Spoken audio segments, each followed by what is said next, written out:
Please like and subscribe and don't forget to hit the notification bell. Magandang tanghali mga boss. Nandito ko ngayon sa lalim ng slab. Yan, steel deck yan. Dito ako sa dugtungan. Ito yung poste ito. Ito yung beam para sa second floor yan. Nakapatong sa poste. Yan lang. Ito yung dugtungan ng beam. Ngayon, lalaki ng gap. Yan ang gap. Lagyan ko na ng 9mm sa 8mm na rebar. Saka 10mm na rebar yan. Lalaki ng gap yan. Ito yung wiwildingin ko. Kapulwirin ko yan. Yan. Mayayari ko ito ngayon. Yan. Lahat yan. Libot yan. Dito ko sa kabilang mukha niya. Mamaya doon lang sa kabila pag nangyari na rito. Yan. Pupulirin ko yan. Tatapalan muna natin yung mga butas-butas niyan. Saka natin pasiritan na finger yan. Pag nangyari na yung mga butas, saka natin yan final capping na. Okay. Yan. Sa slab tayo eh. Try ko.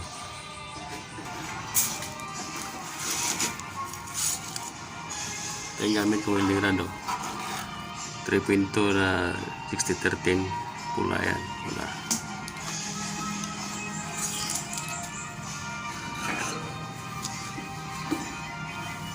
Holder ko buko dito, holder pa rin.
Medyo mataas-taas yung video natin.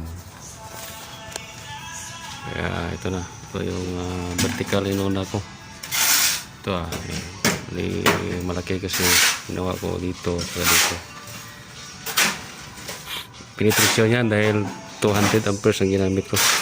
Malakas yung amperahe niya. Ito yung isa. Puro vertical lang yun. First pass pa lang yan. Dadaanan ko pa yung isa. Ginawa kong spot dahil malaking butas, matutunaw 200 amperes tama penetration niya. Mamaya stringer na yan gamitin. Ganyan. Yan ang una, first pass, kailangan na spot Hirap. Malulusaw siya. Ito na naman.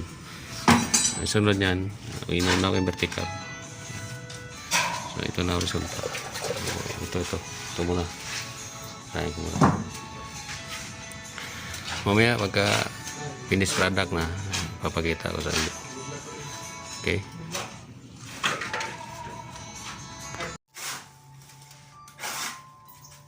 Tapos, yung mga tinggap kanina, ito na. Ayan. Natahi ko na. Natahi ko na ng butas yan. Ito na. Yan. Pinahi ko na. Diba? Yan na.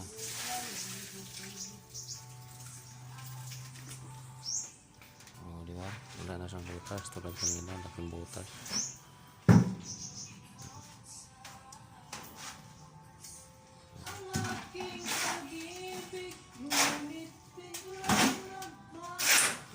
Yun. 60-13 3.2 binanatan ko. Dali lang 200 amperes para talagang kapit na kapit, may penetration siya. Yung ginamit ko saglit lang, tuloy lang welding, saglit lang. Yan na, yan, diba? Hindi na magagandahan yung welding ko. Importante dyan kung makapit. Makapit siya. Diba? Dugtungan ko eh. Dugtungan ko lang. Sa ilalim ko lang.